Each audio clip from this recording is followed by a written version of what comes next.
ఈ విశ్వంలో ఏమీ లేనప్పుడు ఒక చిన్న చుక్కగా మొదలుపెట్టి శివుడు ఈ భూమిని నిర్మిస్తాడు. ఆ తర్వాత బ్రహ్మ పుడతాడు. ఈ మనుషుల్ని విశ్వాన్ని ఎలా తయారు చేయాలని ఒక గ్రంథంలో రాసి శివుడు బ్రహ్మకిస్తాడు. ఆ గ్రంథం ఆధారంగా బ్రహ్మదేవుడు ఈ విశ్వాన్ని మనుషులను సృష్టిస్తాడు. కానీ ఈలోగా శివుడు ఒక దీర్ఘ ఆలోచనలతో భూమి మీద తిరుగుతూ ఉంటాడు. ఆ భూమి మీద తిరుగుతున్న శివుడు ఆలోచిస్తూ మనుషులు పుట్టి నాగరికత అలవరుచుకునే ముందే ఈ భూమి మీద ఒక ధార్మిక శక్తులున్న నగరాన్ని నిర్మించాలనుకుంటాడు. ఆ నగరమే స్వయంగా శివుని చేతులతో నిర్మితమైన నగరం కాశీ. దానికి ఇంకో పేరే వారణాసి. కాశీనగరం గురించి అందరూ చెప్పుకునేది ఏంటంటే, ఈ ప్రపంచం మొత్తానికి ఎంత పెద్ద ఆపద వచ్చినా శివుడు ఈ నగరానికి ఏమీ కానివ్వడని, స్వయంగా శివుడే తన త్రిశూలం మీద నగరాన్ని కాపాడతాడని అక్కడ ఉన్న ప్రజల నమ్మకం. అలా శివుడు కాశీ నగరాన్ని పూర్తిగా నిర్మించడం, ఆ వెంటనే నాగరికత అలవర్చుకోవడం, ఆ వెంటనే గంగా నది భూమి మీదకి రావడం అంతా వెంటనే జరిగిపోయాయి. ఆ వెంటనే సత్యయుగం, తరువాత త్రేతాయుగం, ఆ తరువాత ద్వాపరయుగం, ఆ తరువాత కలియుగం అన్నీ వెంటనే వచ్చేసాయి. ఆ తరువాత అలా కాశీనగరం నిర్మించబడ్డాక కలియుగంలో 1661లో ఔరంగజేబ్ పాలనలో కాశీనగరం ఎన్నోసార్లు దారికూరైంది. కానీ అప్పటి మన భారతీయ రాజులు ఎన్నోసార్లు దాడికి గురైన కాశీనగరాన్ని మళ్ళీ తిరిగి నిర్మించారు. కాశీలో ఉండేవాళ్ళు చెప్పే ప్రకారం కాశీలో చాలా వింతలున్నాయి. అందులో ఒకటి ఒక పెద్ద త్రిశూలం. అది భూమి లోపల గుచ్చబడి ఉంది. దాన్ని ఎవరు తీసుకొచ్చి అక్కడ గుచ్చారనేది ఎవరికీ తెలియదు. కానీ కాశీ పురాణం ప్రకారం సాక్షాత్తు శివుడి ఉగ్రరూపమైన కాలభైరవుడు దీన్ని ఇక్కడ పెట్టారని చెప్తారు. అంతేకాదు, ఆ త్రిశూలానికి చాలా శక్తులు ఉన్నాయని, ఆ త్రిశూలాన్ని ఎవరు ముట్టుకోకూడదని, ఎవరైనా ముట్టుకుంటే పెద్ద పెద్ద ఉరుములు శబ్దాలతో ఆకాశం కంపించి ముట్టుకున్న వాళ్ళు కాలభైరుడు కోపానికి గురవుతారని కాశీలో ఉండే ఊరి ప్రజల నమ్మకం. ఇవన్నీ కట్టుకథలు, ఏమీ నిజం కాదు అనుకునే వాళ్ళు ఉన్నారు. కానీ ఇదంతా నిజమే అని నమ్మే వ్యక్తులు కూడా ఉన్నారు. వాళ్ళల్లో ఈ వ్యక్తి కూడా ఒకడు. తన పేరు దేవ. ఎన్నో ఏళ్ళుగా కాశీనగరం గురించి రీసెర్చ్ చేస్తున్నాడు. దేవ ఇన్నేళ్లుగా శివుడు నిజంగానే బ్రహ్మదేవునికి మనుషుల్ని ఎలా తయారు చేయాలనే గ్రంథం ఇచ్చాడా లేదా అనే దాని మీద రీసెర్చ్ చేస్తూ ఉంటాడు. ఇన్నేళ్లుగా చేసిన రీసెర్చ్లో తనకు నిజంగా శివుడు బ్రహ్మదేవుడికి ఆ గ్రంథం ఇచ్చాడని తెలుస్తుంది.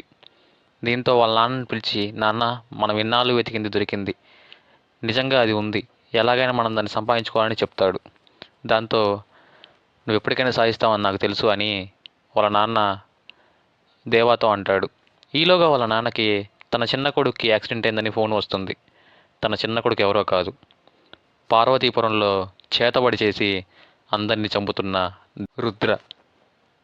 ఇది దానికి ముందు జరిగిన కథ. అసలు రుద్ర వాళ్ళ నాన్న ఎందుకు చంపాల్సి వచ్చింది అనేది ఈ కథలో మనకు తెలుస్తుంది. రుద్ర వాళ్ళ నాన్నని చంపడానికి గతంలో వినోద్ ఇంకా దుర్గ వాళ్ళ అమ్మానాన్నలు కూడా ఒక కారణం అవుతారు. వారిద్దరు కూడా ఇప్పుడు కాశీలోనే ఉన్నారు. వాళ్ళ పేర్లే వేద ఇంకా ఇందిర. వేద వాళ్ళ నాన్న చనిపోవడంతో ఆ అస్థికలు కాశీలో కలపడానికి వేద ఇంకా ఇందిర దుర్గని మరియు వినోద్ని పక్కింట్లో వదిలిపెట్టి కాశీకి వస్తారు. వేదకి ఇంకో చిన్న బాబు కూడా ఉంటాడు. కానీ పుట్టి 2-3 నెలలు కూడా కాకపోవడంతో, చాలా చిన్నవాడు కావడంతో వేద తనతో పాటే తన బాబుని కూడా కాశీకి తీసుకొస్తాడు. ఆ తరువాత వాళ్ళ నాన్నగారి అస్థికలు గంగా నదిలో కలపడానికి వేద నదిలోకి వెళ్తాడు. అస్థికలు నదిలో కలుపుతుండగా ఉన్నట్టుండి మేఘాలు నల్లగా మారి వర్షం మొదలవుతుంది. ఎప్పుడులాగే కురిసే వర్షమే అయినా ఈసారి ఒక అనుకోని సంఘటన జరుగుతుంది. అదే సుడిగుండం. వేద ఆ సుడిగుండంలో చిక్కుకుంటాడు. దీనిలో నుండి వేద బతికి బయటపడగలడా?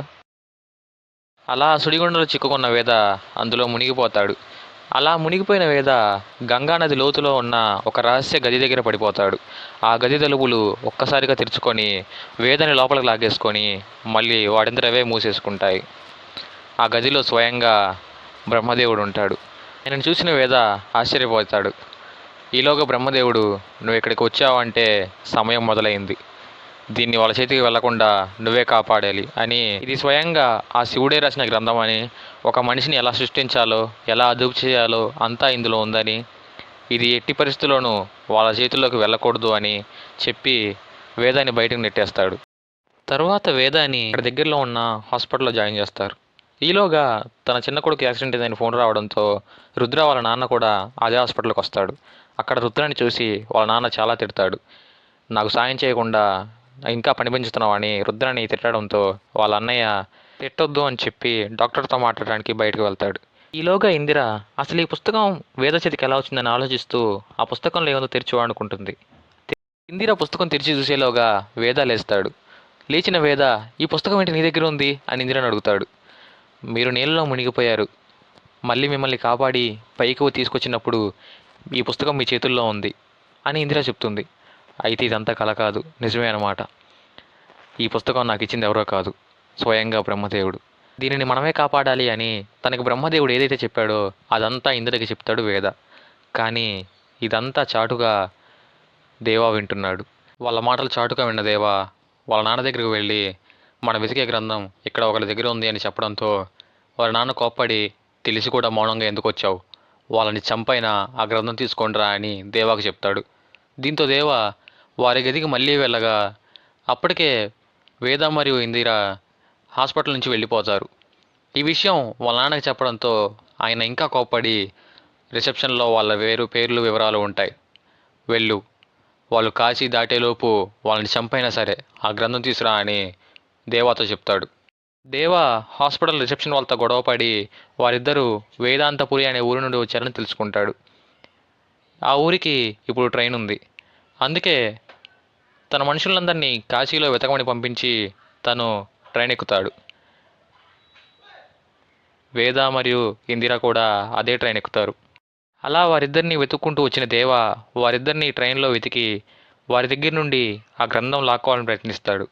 కానీ వాళ్ళు ఒప్పుకోకపోవడంతో దేవ ఆ గ్రంథాన్ని వదిలేసి వారి బిడ్డను తీసుకుని బెదిరించాలనుకుంటాడు.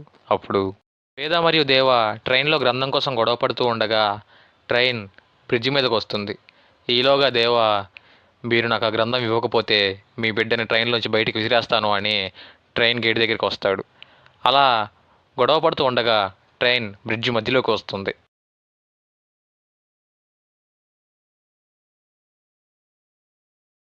అలా వారిని బెదిరించే క్రమంలో దేవ కాలు జారి వేద కొడుకుతో సహా గంగానదిలో పడిపోతాడు.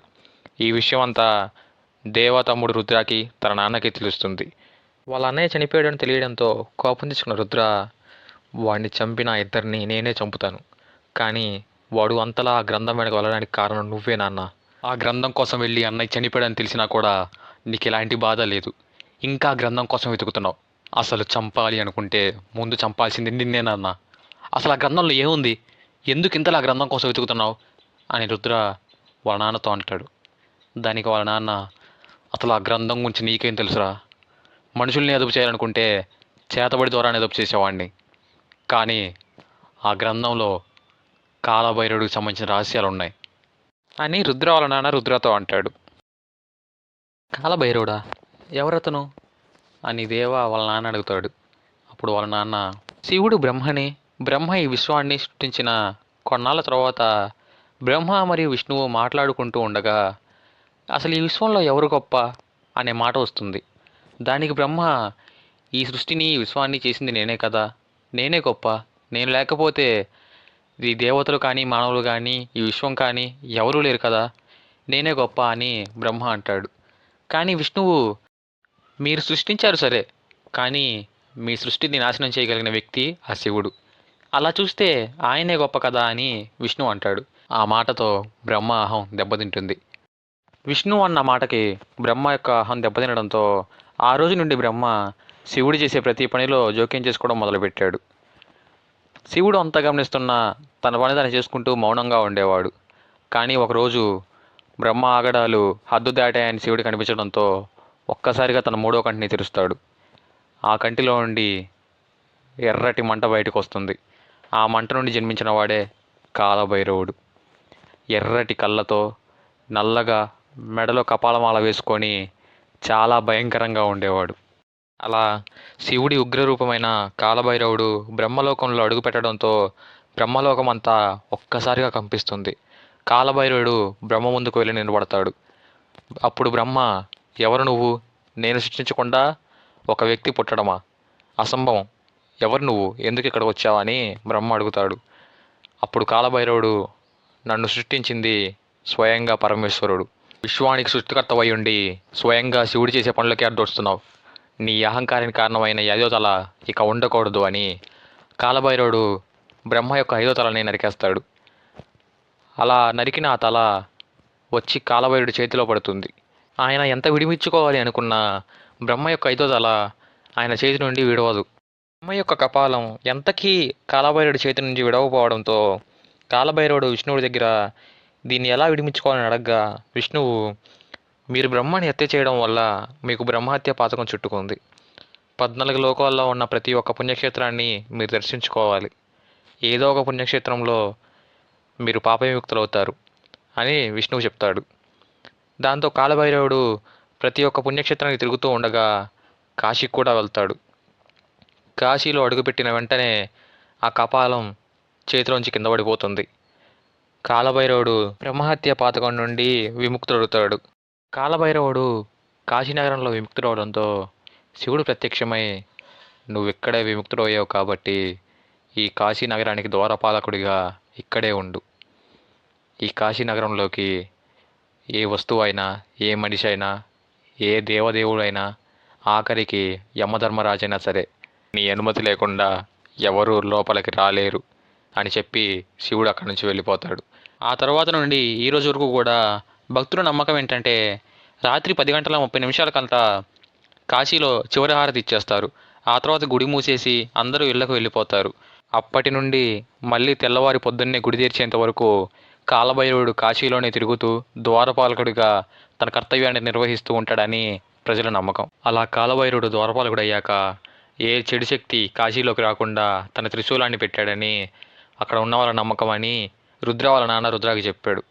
రుద్ర మాత్రం, అతను ఎవరైనా ఎంత శక్తివంతుడైనా నా అన్నయ్యని చంపిన వాళ్ళిద్దరినీ నేను వదలను, వాళ్ళిద్దరూ ఎక్కడ ఉన్నారో కనిపెట్టి పగ తీర్చుకుంటానని వాళ్ళ నాన్నకి చెప్తాడు. ఇటువైపు వేద, ఇందిర మాత్రం ఇంటికి వెళ్లకుండా మధ్యలోనే ట్రైన్ దిగిపోతారు. ఎందుకంటే ఆ గ్రంథం వల్లే దేవ వాళ్ళ వరకు వచ్చి తన బిడ్డతో పాటు దేవా కూడా చనిపోయాడు. ఇప్పుడు ఇంటికి వెళితే వాళ్ళకి సంబంధించిన మనుషులు వచ్చి మిగతా 2 పిల్లలను కూడా చంపేస్తారనే భయంతో వేద మరియు ఇందిర ఇంటికి వెళ్ళరు. రుద్ర వాళ్ళ నాన్నతో అన్నయ్యని చంపిన ఆ ఇద్దరిని వదలను అని చెప్పి వాళ్ళ మనుషులందరినీ ఒక దగ్గరికి రమ్మని వేద మరియు ఇందిరాని వెతకమని చెప్తాడు. ఈలోగా వేద మరియు ఇందిర ఆ గ్రంథాన్ని గుడి వాళ్ళకే ఇచ్చేద్దామని గుడికి వస్తారు.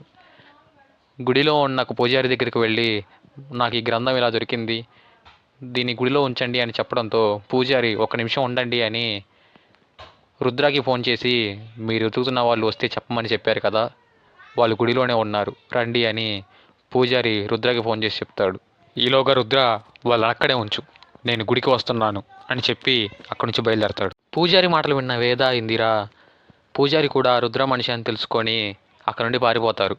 ఈలోగా రుద్ర కాశీకి వచ్చి వాళ్ళ మనుషులతో, మనం వెతకాలనుకుంటున్న ఇద్దరు కాశీలోనే ఉన్నారు, వాళ్ళిద్దరిని వెతకండి అని చెప్పి అక్కడ నుండి వెళ్ళిపోతాడు. ఈలోగా వేద, ఇందిర వాళ్ళ మనుషుల నుండి తప్పించుకుంటూ కాశీలో ఒక దగ్గర కూర్చుంటారు. అసలు ఈ పుస్తకంలో ఏముంది, ఎందుకు వీళ్ళు ఈ పుస్తకం కోసం ఇంతలా తరుగుతున్నారు అని వేద మరియు ఇందిర ఆలోచిస్తూ వాళ్ళ దగ్గర ఉన్న ఒక గోడని చూస్తారు. ఆ గోడ మీద ఒక కాగితం ఉంటుంది. ఆ గోడకి అంటించి ఉన్న కాగితంలో 2 రోజుల క్రితం నదిలో 2 శవాలు దొరికాయి. 27 ఏళ్ల అబ్బాయి శవం ఒకటి, ఒక చిన్న బిడ్డ శవం. ఈ 2 శవాలను మేము భద్రపరిచాం. వారి కుటుంబ సభ్యులు ఎవరైనా ఉంటే వచ్చి తీసుకోండి అని ఒక అడ్రస్ రాసి ఉంటుంది. దాంతో ఇది వాళ్ళ బాబుదే అనుకున్న వేద మరియు ఇందిర ఆ అడ్రస్కు బయలుదేరతారు. వేద మరియు ఇందిర ఆ అడ్రస్కు వెళ్ళి చూడగా రుద్ర అప్పటికే వాళ్ళ మనుషులతో అక్కడ ఎదురు చూస్తూ ఉంటాడు. అప్పుడు రుద్ర, వచ్చారా? మీరు ఎలాగో మేము వెంటబడుతుంటే దొరకట్లేదు, అందుకే ఆ పేపర్ మేమే అక్కడ అంటించాం. మర్యాదగా ఆ గ్రంథాన్ని మాకు ఇచ్చేయండి అని రుద్ర అంటాడు. మా కొడుకు శవం మీ దగ్గర ఉంటే అది మాకు ఇచ్చేయండి, ఈ గ్రంథం మీకే ఇచ్చేస్తాం అని వేద అంటాడు. కొడుకు లేదు, ఏమీ లేదు, మీరు దొరకట్లేదు అని మేము ఇలా నాటకం ఆడాం, ఆ గ్రంథం మాకు ఇచ్చేయండి అని రుద్ర వేదాని ఇంకా ఇందిరాని తరుముతూ, అలా వేద ఇందిరాను తరుముకుంటూ రుద్ర కాశీలోని గుడి వరకు వస్తాడు. అప్పటికే గుడి మూసేసి అందరూ ఇళ్లకు వెళ్ళిపోవడంతో అక్కడ ఎవ్వరూ ఉండదు. దాంతో రుద్ర తన దగ్గర ఉన్న గన్తో ముందు వేదాని, ఆ తర్వాత ఇంద్రాని కూడా కాలుస్తాడు. వాళ్ళిద్దరూ చనిపోయిన వెంటనే తన మనుషులతో ఆ గ్రంథాన్ని తీసుకురండి, నాన్నకిద్దాం అని చెప్పి అక్కడి నుండి వెళ్ళిపోతాడు. రుద్ర మనిషి గ్రంథం దగ్గరికి వస్తుండగా అతనికి ఒక శబ్దం వినిపిస్తుంది. ఇక్కడికి నా అనుమతి లేకుండా ఏదీ రాదు, ఏదైనా వచ్చింది అంటే అది స్వయంగా ఆయన పంపించిందే, మర్యాదగా ఇక్కడి నుంచి మీరంతా వెళ్ళిపోండి అని వినపడుతుంది. ఇక్కడి నుండి వెళ్ళిపోండి అని వినిపించడంతో ఆ వ్యక్తి అంతా తిరిగి చూస్తాడు. అప్పుడు ఆ వ్యక్తికి దూరంగా ఇంకో వ్యక్తి కనపడతాడు.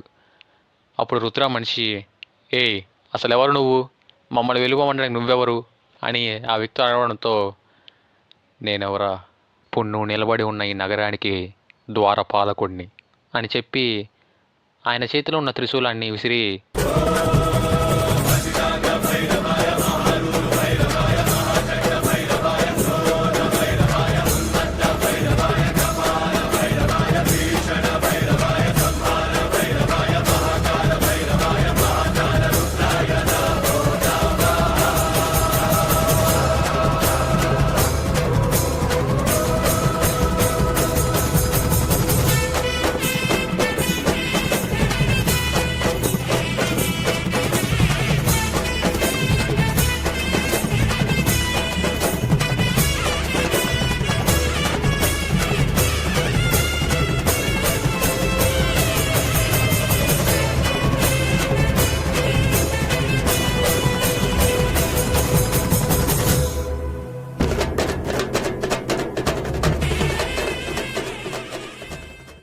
అలా తన అనుమతి లేకుండా కాశీలోకి వచ్చి ఇద్దరు వ్యక్తుల ప్రాణాలను తీయడంతో కోపం తెచ్చుకున్న కాలభైరవుడు వచ్చిన వారందరినీ చంపి ఆ గ్రంథాన్ని మళ్ళీ కాశీలో జాగ్రత్తగా పెడతాడు.